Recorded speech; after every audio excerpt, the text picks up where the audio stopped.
Today we're going to look at a few ideas for Custodes army lists following the new rules from War of the Spider.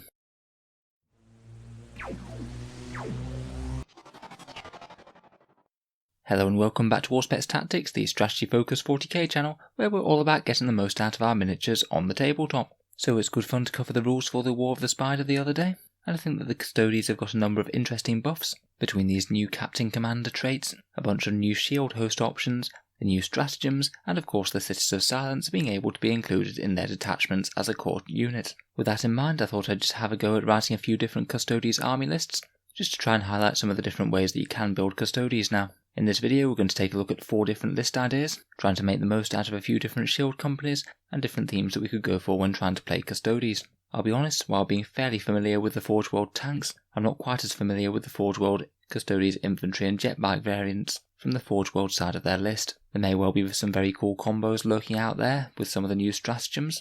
In particular, the Ventari Custodians with their kinetic destroyers could be particularly interesting with the shooting twice strat. However, with these army lists I have mainly focused on the Core Games Workshop things and the Forge World tanks and vehicles, so if there's any extra combos or anything then please let me know. I wouldn't say that any of these are absolutely 100% super optimised. If you can see any efficiency changes or certain relics or warlord traits that you'd use instead, then please let me know down in the comments. The lists are more designed to kind of showcase different ways that I think we could go with the Custodes from here. With all that being said, we're going to look through 4 lists. First a big Terminator bomb, then some Forge World vehicles, a fairly silly idea with shielding a Castellan Knight from shooting, and finally a bit more of a balanced list with some shooting and melee. So here we have an idea for a Terminator bomb list, mainly focused around one huge unit of Terminators and making very efficient use out of their damage output with stratagems. I've chosen to go with the Dreadhost Shield Company, as it has a great warlord trait and good synergy for coming in out of Deep Strike, and it's organised into one battalion. Hopefully in 9th edition this should have far more command points to be throwing around. We should be getting the full 12 plus 1 per turn, which means that we can go pretty crazy with stratagems on that enormous Custodian's Terminator unit. The game plan is to have 3 small units of Custodian Guards start on the board, with 1 Storm Shield for tanking shots and 2 Guardian Spears for a bit more damage. Moving up the board alongside Trajan Valoris and a Vexilla Magnifica to get -1 to hit.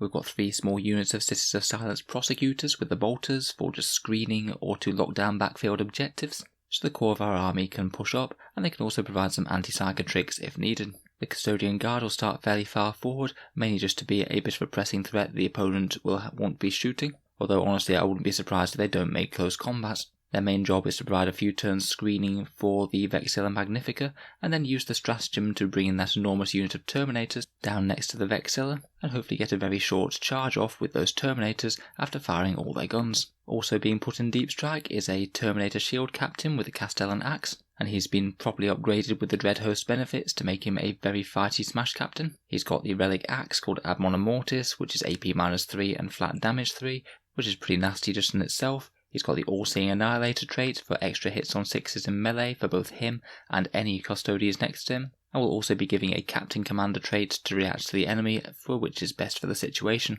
If we're fighting against vehicles and things, then re-rolling wound rolls against vehicles sounds solid, but he can also get more attacks against large units of infantry, or even just a couple of extra wounds durability if we think that that's going to be more useful. Hopefully he might also be able to coordinate with Trajan Valoris, so he'll have reroll 1s to wound as well.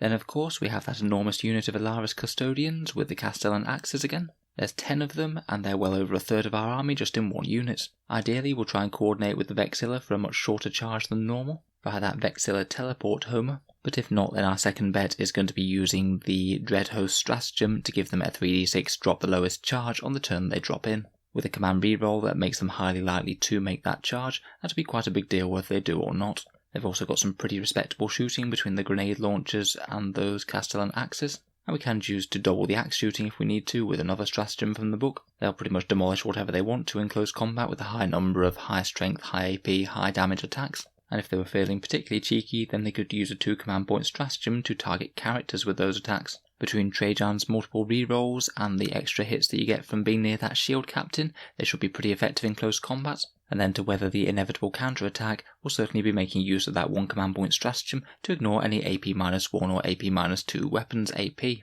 These guys really aren't going to care about AP 0, and AP 3 or better is generally going to be slightly overkill as it's going to be putting them onto their invul. And if we wanted to counter high strength anti-tank weapons, then we also have the new stratagem from the book that only allows them to be wounded on 4s or more. Again we also have the Vexilla for a nice -1 to hit. Finally, to fill out the list, I chose to include some Virtus Praetors. As a small unit, they'll be trying to make good use of terrain to avoid enemy shooting for the first few turns, and then hopefully leap out the same turn as the Terminators come down, provide a decent amount of anti-horde shooting with those Hurricane Bolters, and then hopefully provide another charging threat. I think the biggest weaknesses for this list are if the enemy manages to neutralise those Terminators, particularly having powerful debuffs applied to that one unit could be really punishing indeed, particularly as they aren't all that fast and might struggle to get to grips with the enemy if they do manage to limit their movement somehow. Hopefully the Sisters of Silence might be able to help stop any powerful debuff psychic powers from going off quite as easily though.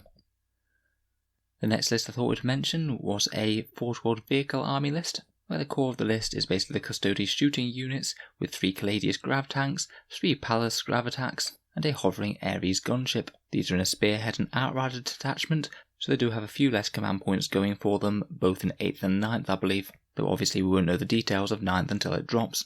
These guys will all be clustered around the Shield Captains with Dawn Eagle jet bikes for some nice reroll ones to hit, and also the Vexilla Magnifica with the Warlord traits from the Emissaries Imperatus. It gives him an extra 3 inch to his aura abilities, so they don't have to cluster around that -1 to hit bubble quite as hard. One of the main reasons that I chose the Emissaries Imperatus for the army was their stratagem. The Emperor's Hand can get around any tricks that the enemy are using, as they ignore the modifiers for hit rolls, wound rolls, AP and cover. Could be a very strong one to apply to that Ares gunship.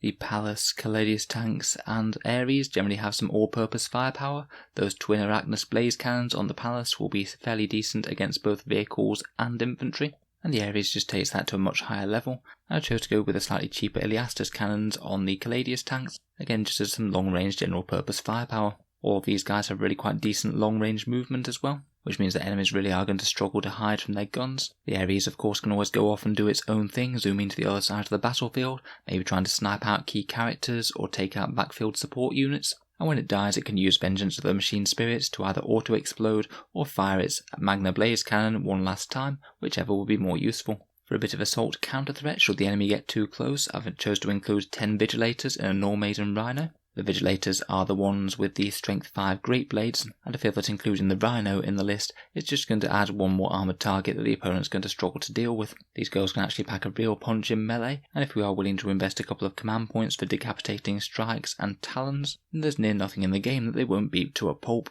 A few anti-psychic tricks never hurts as well.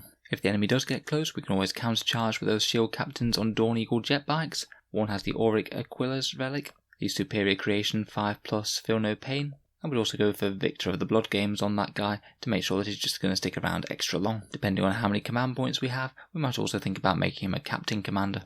Any one of the fighty buffs for what sort of army we're fighting is pretty reasonable, but he could also just have the 5+ command point farming, as he's likely to be sticking around a while. The other one will be taking the other 3+ save relic, it's not the Auric Aquila, sorry for the typo there. And then again I've chosen to round off the list with another 3 Virtus Praetors, also sticking with the very fast theme of the list, aiming to hide out of line of sight and perhaps jump forwards and take out some hordes with those Hurricane Bolters.